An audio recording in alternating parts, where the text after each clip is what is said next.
which can then they say stop, look and listen to the traffic. In today's my show of mine, jinane hune tune in kita, you certainly have missed in wonderful information about cravings in the first half. I'm saying stop, think and listen. Listen to your body, listen to your brain.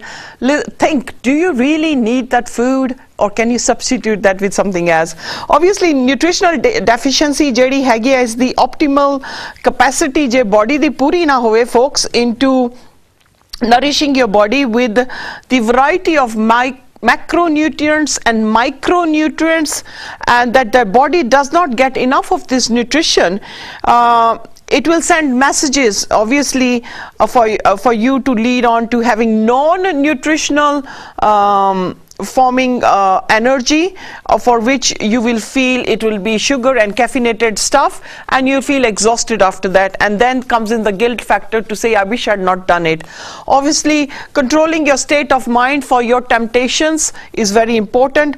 Female hormones are a huge problem that play a havoc around menses time, monthly cycles, around pregnancy, around menopause. I guess the female gender seems to be attacked from every angles, and we seem to be given such a more complex body to men that men cannot compete with. Obviously, here comes the fluctuation of the testosterone hormone and the estrogen, and then a lot of women will have thyroid imbalances that can play a big problem, and they may cause some unique cravings, and to satisfy all these temptations, the women will make a wrong choice, and this wrong choice becomes a state of a habit. I had a woman who used to come to me to London from Birmingham, not too far from Soho Road, and she used to say okay, she had so much craving for sugar, and also had candida, and also had thrush, and had candidosis. It was shocking that she would crave for mithai, walk up and down Soho Road, 4 wari, ohi shop to, say main nahi leni, come back and the nahi main leni nahi hai, come back dil karda ya, 4th time she would buy it. She would come home and hide it in different places, thinking manu chetta bhul juga, and she would crave for empty dead calories. She had mouth thrush, she had mouth issues, she had gum disease, she had tooth disease, all to be related with her cravings. Obviously, all these issues become also underlining causes when the female's hormones are imbalanced. Underlining causes of emotional issues are unhappiness, feeling very lonely, disappointed. This also is to the male gender. And spiritually unbalanced. There is no spiritual practice in your life, whatever the Muslim you are. Obviously, lack of exercise routine is a huge problem. Not having that regimental routine. I'm not saying 7 days or 9 days of the week, and sad of those people who have paid for the gym fee and never go. Connect with Mother Earth. It is the most beautiful place to have your routines other than other cardio exercises that you need to do in the gym. Obviously, that leads on to fear, late nights. All these emotions become a problem, because what I'm going to list you now, you'll say, oh my God, this is one reason why I crave. Then comes in obviously poor time management, rushing around and not managing time and saying, oh my God, let me eat fast. You eating fast, you're causing a huge trauma. And then obviously when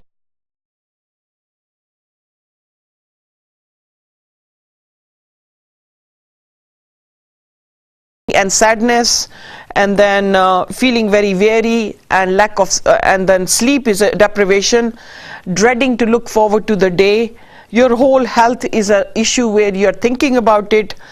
Overtime, working overtime, feeling sick, obviously, or having no time for yourself as well. Here then comes tiredness, then you'll feel having headaches, and other things that will drain you will be debts and bills and mortgages, and all these things can be very beautifully organized if you plan your life and then you think about retirement and your expectancy of your life. Oh my God, my retirement ki karna. All these things make you in this massive balloon of an emotional trauma. Yin and Yang, the Chinese medicine that I studied and sincerely enjoyed every minute of it, and I often get my calls from China and my professor in Delhi. Such a delight that I was one of their best students. And here they said my yang energy was too much for them to keep up because they were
take for granted. And obviously comes from the lack of education from mother, and these brain symptoms can create huge amount of cravings and lack of right choice of food. Obviously thyroid, a high metabolism, low and high thyroid both play a massive part. Craving now and beyond. Think next year. So you'll have it now, but think about next year, next month, next month, next month. You soon realize 12 months down the line, you've now got into a very bad eating habit. But obviously, it's the stomach is not hungry, it's just the eyes. We're going to be in this wedding season in UK or across the world because of wedding Indian seasons. What do people eat? They just will want to eat what they think looks good, but not with their mind to say, "Ke main swere vyah di baraat di breakfast khali. Do I need to have this big course meal and fried samosa and more starters and makhani dal and paneer makhani and matar paneer and saag paneer, followed by all the non-veg, followed by ice cream and gulab jamuna and several desserts and more tea and coffee, and don't forget about the drink." So on one afternoon of a wedding meal I think on average people are consuming about 4,000 calories, jokes aside.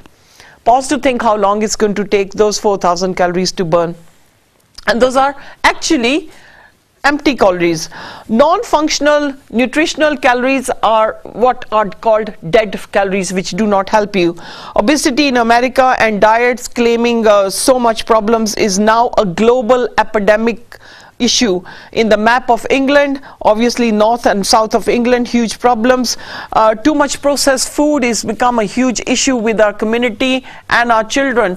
Indian fatty foods dekh lo, Indian weddings dekh lo, Indian mathiaiyan dekh lo. These are all empty dead calories.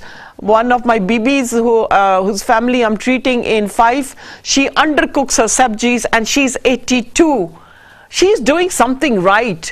And women will not stop cooking until the sabji has become brown or beige or clumped down, and all the distilled water in the sabji is cooked to the point it's dead food. Khadmiya, gobi kachiya. Folks try to have organic stem of a cauliflower, organic stem of a broccoli. Try to have a raw pindi. You'll be shocked how delicious it is.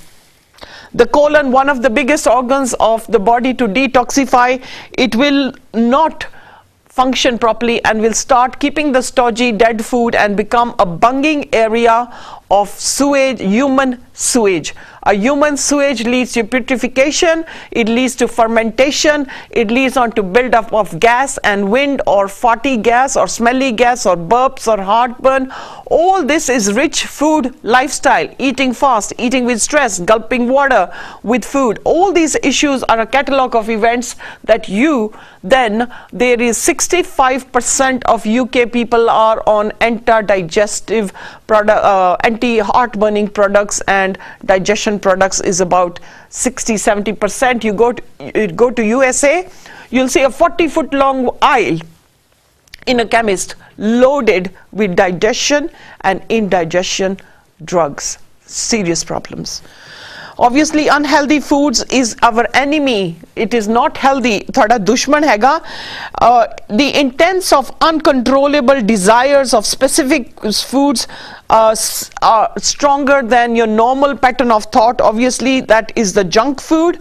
These intense thoughts you need to go back and think, do you need to really have this or leave it out for later on? Work has never killed a human being. God does not kill a human being, but food and wrong choice of food does. If food is your wrong choice, it is your enemy. ਤੁਸੀਂ ਆਪਣੇ ਖਾਣੇ ਦੇ ਦੋਸ਼ੀ ਬਣ ਜਾਂਦੇ ਆ. You become a victim of your own choice of food. Nobody around yourself, your dharaniya, jathaniya, your family, they do throw lots of bullets at you. You cannot handle that. You go into depression. You make food your enemy. That's your dushman. Obviously, if you take more than your body's requirement, and then that itself becomes very hard for the body to digest. So portions small. Even if you need to have 4 small meals rather than 3 big meals or miss breakfast, go on for a very stodgy lunch, 10 o'clock donuts and all these other pastries that our young girls think that they can go out and buy but never cook from home. Take food from home, you know it's yours and you know what you've put into it. And the amount of savings, sit back and think one day that you'll be saving over about 70 pounds a quarter just on your lunches from outside or more. You'll be shocked. Obviously, you need to handle these cravings well. Controlling the best enemy or the worst enemy is to decide to keep off those foods and make the right choice. How to stop the cravings, obviously I'll be looking at into this time of the show. I'll also be presenting you with the juice, so try to keep paper pencil handy. It's an amazing juice. Obviously thirst is often one of the biggest problems that confuses the mind. 70% of that hunger and that desire and the want and the preference is actually thirst. It is not hunger and it's not want of food. Make your choice of water, a large glass of good distilled water or mineral water or reverse osmosis water. I do not suggest any waters. Keep away from waters which are in filters in work, because at the back of the tubes have never been cleaned. There's lots of little creepy crawlies living behind those. And the American fridges, where water seems to be coming from the back of the tube, those tubes are never cleaned. Once you put the fridge back behind and never pulled it out again, you got serious problems of lots of little things living in the tubes there. Obviously, think first that are you thirsty or hungry is so important. Eat more proteins and reduce, which may help you reduce your cravings and appetite. Obviously, the protein foods are the not always meats, but then the vegetarian proteins, which are your building blocks for your muscles as well. Reducing the simple carbs obviously is a huge preference. Should be removing all the simple carbs and the simple sugars that are quick digesters and make you feel hungry quickly, because they do not take time to digest and they leak out quickly, and this is a short burst of energy, but that would crash out for 6 and then you'd want some more sugar. Foods with lot of sugar must be avoided. Obviously the better proteins would be the oranges, tangerines, almond milk, soya milk. Those are the better choices. The bad ones obviously would be the cookies and the cakes that you'd want. There's a 25% increase when it has become suggested that when you have increased your protein by 25%, whether it is lean meat or vegetarian protein, there is a 70% less craving. How amazing can this reading be? That just 25% ਤੁਸੀਂ protein increase करता, 70% ਤੁਹਾਡੀ craving for bad foods ਕੱਟ ਗਈ. Amazing. So follow that. Additional snacks at night obviously never recommended, and reducing that when you're having a good protein through the day or an evening meal is more protein, there is 50% less chance of you craving for food at night. I have people who walk in at night half asleep, go into the fridge and pick up snacks. Obviously reduce that, because that's hitting the bed straight away and making your liver work throughout the day. Distant away from your cravings. How do you do that? How do you distant from cravings? Water, carrying your water with you, brisk walking, having a shower, body scrubbing, and then obviously shift your moods with good music and walk somewhere with good sitar music. Chewing a gum for 25 minutes is highly advisable. That's very good for cravings or after. Plan your meals. So important that you eliminate the factors that are spontaneous and that are uncertainty to you. Spontaneous reactions that you want this, you will grab this. You're in a canteen, pick the right choices of salads. Don't go for the stodgy pastas. Go for the raw foods more. Don't think about what to eat at the following meals, but but it will be less tempting for you, because you'll say, oh, I wish I could murder a pizza. Think about whether this pizza is going to help you, and you're less likely to experience craving. Obviously, avoid getting extremely hungry. So don't have big gaps of no food, and then when you pile up those calories, that's a big shock to the body, and the body has to work doubly hard. Pause to think what goes through your body. With 31 foot of digestive tract, kinna time lagda khane nu pachon nu, and then you just take it for granted. This machinery in your body is going around, churning food, taking the nutrition, the small intestine, sieving it out, the unwanted food going to the large colon excreting, but does not excrete if things are bunged up and packed up there with chips and white flour and croissants and things like that. So making hasty decisions obviously is a problem. How to slip out from your cravings, obviously be prepared that having those regular meals, breakfast, lunch and dinner, and good snacks in between. And obviously people slip away from this kind of habit when their body cannot fight stress, and stress actually increases your cravings. If you have yourself in control, you'll not be inducing cravings. Influence on eating and behavior, especially with women who are under stress more than men. That is a fact. Obviously, stress raises the blood cortisol, a hormone that may be what you have with Punjabi man is this belly, this huge belly around the abdomen. All Punjabis have got a massive space issues about dead carbohydrates and simple sugars, and carrying these huge bellies that raise the rib cage, that reduce the space in between this amazing organ of the heart, the lungs, the stomach, the pancreas, the gallbladder, and everything is like squashing up. Spacing by God is amazing. Obviously, depression and hypertension, chronic fatigue, all these things reduce your metabolism. Sleep deprivation, huge problems, leads on to migraines, and then blurred visions, acid reflux, huge problems, hungers and repetitive behavior can become huge issues, decreased immune system, massive problems, kills of the white cells.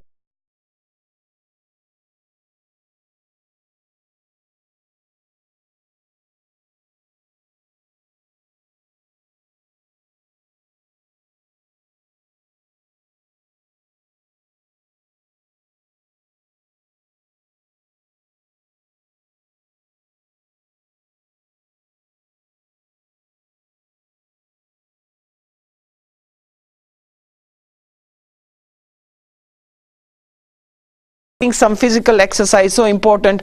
Choose your responses of food and act on them with thoughtfulness and less impulsiveness, which will slow down, but chewing your food is very important. Mindfulness obviously helps to reduce. Walking at least 4 times a week is so important, and then getting enough sleep is very important. Let me now take you on to the juicing that will be reducing your a state of obesity and feeling much better. The juice of the day is a handful of spinach, a handful of kale leaves, 3 florets of broccoli, a handful of asparagus, 4 plum tomatoes, half-inch ginger, 1 tablespoon of lemon juice, and then a handful of parsley. Drink that twice a day is amazing. Throughout the day, have 2 pints of 2 whole lemons squeezed with 1 tablespoon of agave syrup or agave juice with 4 leaves of mint, fresh mint chopped. This is my show today on Cravings. I hope that you will have a very sound sleep and not crave for the bad foods in the time to come and not make your bad decisions. I hope you've enjoyed, and affecting cravings is a huge problem. Do not yearn, do not desire, do not long for the bad foods, and that leads on to huge problems. Let me take you to another show with Manjeet Kaur. Stay tuned with my other clinic set up in Glasgow for the 8th, 9th, 10th and 11th of August, and I'll take you to another amazing show with myself every Monday 9:40 p.m. Saarenu Sat Sri Akal.